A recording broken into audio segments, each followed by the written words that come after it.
नमस्कार दोस्तों, stock market studies में फिर से एक बार आपको बहुत बहुत स्वागत है। तो मैं आज फिर से कुछ कंपनीज के अपडेट्स आपके सामने डिस्कशन करूंगा।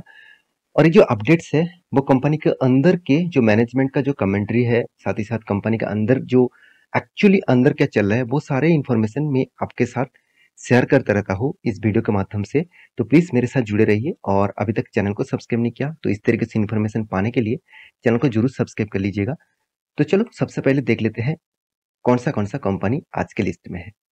सबसे पहले मैं जिसके बारे में डिस्कशन करूंगा, इसका नाम है वरुण बेवरेजेस लिमिटेड। तो देखिए इस कंपनी का मार्केट कैप कितना था और आज कितना है। देखिए 1,10,000 करोड़ का मार्केट कैप है। क्योंकि देखिए इस कंपनी के मार्केट कैप किस तरीके से बनता है, कंपनी का करंट प्राइस मल्टीप्लाई कंपनी का नंबर ऑफ शेयर्स। तो नंबर ऑफ शेयर से कंपनी को आप मल्टीप्लाई करेंगे करंट प्राइस से, तो आपके पास आ जाएगा मार्केट कैप। तो मार्केट कैप बताते हैं कि कंपनी का अभी सिनेरियो क्या है। देखिए आज इंडिया के सबसे बड़ा कंपनी है रिलायंस, जो 15 लाख करोड़ से भी ज्यादा मार्केट कैप है।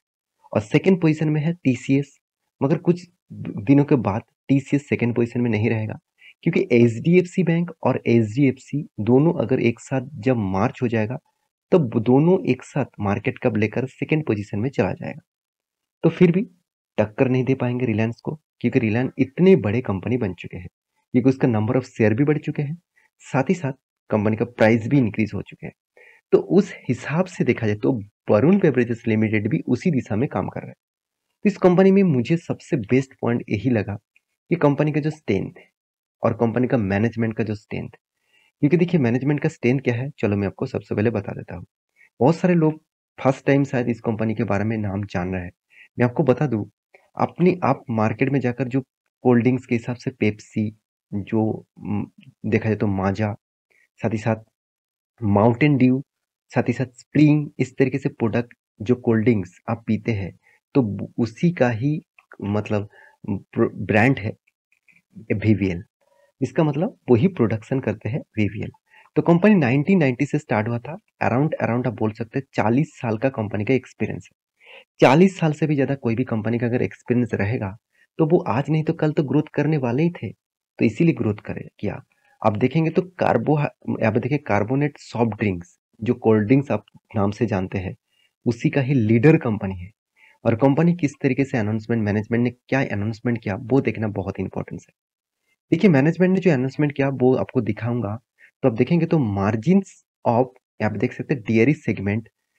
यहाँ पे देख सकते कंपनी बता रहा है कि जो डेयरी सेगमेंट है, उस सेगमेंट में क्या हुआ, the company plan to focus only on value added products and not the liquid milk. तो कंपनी ये बता रहा है कि कंपनी का जो प्रोडक्ट है वो डेयरी सेगमेंट में वैल्यू ऐड करेंगे और फोकस रखेंगे लिक्विड मिल्क के ऊपर नहीं, मिल्क के जो प्रोडक्ट बनेगा उसके ऊपर। ऐसे नहीं कि कंपनी मिल्क प्रोडक्ट बनाएगा मतलब मिल्क बेचेंगे, कंपनी मिल्क के ऊपर जो प्रोडक्ट बनेगा उसके ऊपर। जैसे आप बहुत जगह पे मिल्क के बहुत सारे लस्सी भी आप देखे होंगे, साथ ही साथ बहुत जगह पे आप दूध के बहुत सारे प्रोडक्ट्स भी, आप कोल्ड ड्रिंक्स के ऊपर बहुत सारे प्रोडक्ट्स भी आप देखे होंगे। तो वो प्रोडक्ट के ऊपर कंपनी अभी फोकस रखने वाले हैं। तो कंपनी बता रहा है the dairy has higher realisations and GST rate are significantly lower than 40% GST. इसका मतलब डेयरी प्रोडक्ट के ऊपर कोई भी आप अगर प्रोडक्ट बनाएंगे तो उसके ऊपर जीएसटी कम देना पड़ेगा। और उसी बेसिस में कंपनी बता रहा है कि डेयरी फार्म के ऊपर वो इस सेगमेंट के ऊपर बहुत अच्छा खासा मार्जिन कंपनी इंप्रूव कर पाएंगे। तो कंपनी ये भी बताया कि इन्वेस्टमेंट ऑफ डेयरी ग्रोथ के लिए कंपनी इन्वेस्टमेंट कर क्या करने वाले है डेयरी ग्रोथ के लिए। To support the strong growth the company has invented, या बताइए कैपेसिटी जो एक्सपेंशन है एट 6 एग्जिस्टिंग लोकेशंस, मतलब 6 अलग-अलग लोकेशंस में कंपनी खुद का कैपेसिटी बढ़ाने वाले हैं। साथ ही साथ इट हैज आल्सो, यहाँ पे देख सकते हैं, commenced a new factories at Kota. तो कोटा में एक नया फैक्ट्रीज बनाने वाला है और वो भी डेयरी प्रोडक्ट के लिए। साथ ही साथ कंपनी ये भी बताया has increase number of VG colours. आप देखेंगे तो to 9,25,000 at the end of the financial year 2022। तो फाइनेंशियल ईयर खत्म होने के बाद, 2020 खत्म होने के बाद कंपनी दिखा थे 92,25,000। अभी कंपनी वो मॉड्यूल्स चेंज करेगा और कंपनी कैपेसिटी को इंक्रीज करेगा और वॉल्यूम भी ग्रोथ कराएगा। और कौन सा सालों में आप देखेंगे तो फाइनेंशियल ईयर 2022 एंड 2024।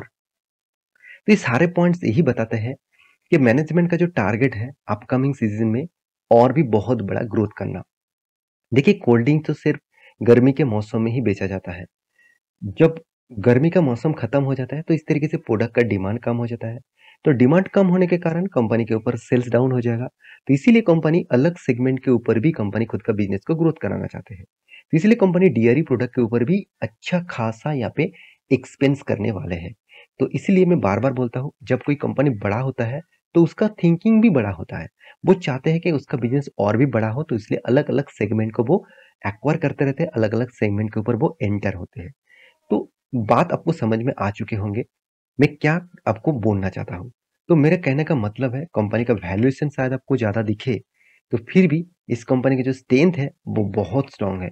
क्योंकि इस कंपनी का बहुत सारे पॉइंट्स आपको शायद वीकनेस लगेगा, जैसे पैग रेशियो थोड़ा सा ज़्यादा है, क्विक रेशियो कम है, कंपनी की ईबिटा मार्जिन, चलो ईबिटा मार्जिन बहुत शानदार है, कंपनी का return of equity, return of capital employed तो बहुत शानदार है, तो एनुअली इनकम भी अच्छा है, कर्जा चलो एक 1% के नीचे है, चलो मान लेते हो ठीक ठाक है, प्रोमोटर के पास होल्डिंग भी अच्छा खासा है, कोई भी प्लेजिंग नहीं है। इसका मतलब कंपनी के ऊपर एक स्ट्रेंथ बनता है।